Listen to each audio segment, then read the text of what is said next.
콘도 분양 위주의 개발 사업이 어떤 문제가 있습니까? 짧게.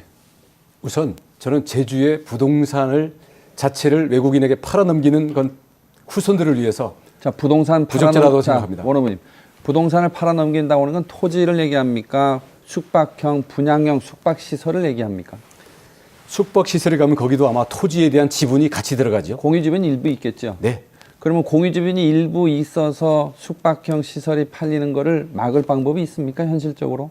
저는 그런 것들이 대규모로 조성되는 사업 자체가 부적절하다고 봅니다. 그러면 원 후보님은 대규모 관광개발 단지 자체를 부정하십니까? 그렇지 않습니다. 그런데 왜 계속해서 헬스케어 타운이나 그 생태신화 역사공원 같은 대규모 단지에 있는 분양형 그거를 그렇게 비판하십니까? 자, 분양형, 저는 분양형보다는요, 호텔형으로 숙박객들이 들어와서 끊임없이 거기에서 경제활동이 일어나는 네, 됐습니다. 그런 형태가 좋다고 생각합니다. 저는 원 후보님 보면서 산업 경제 정책을 너무 감정적으로 하시는 것 같아요. 분양형 숙박시설을 갖게 되면요, 고정 그 유입하는 관광객이 생겨서 예전에는 없던 시설인데 분양형 숙박시설인 콘도 같은 걸 만든 거거든요. 호텔만 있다가 관광진흥법상에 왜 그 제도를 넣었겠어요.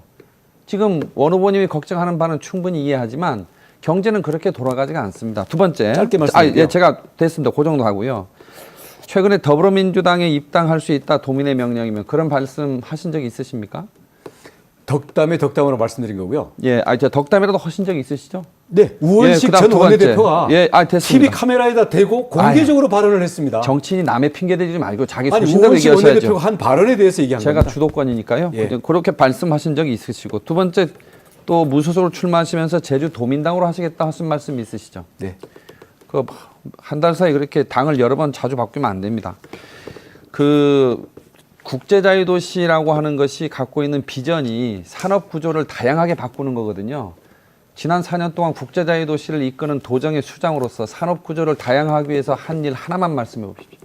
예, 창조경제혁신센터를 통해 가지고 됐습니다. 우리, 예, 박근혜 대통령이 대표적으로 실패한 정책입니다.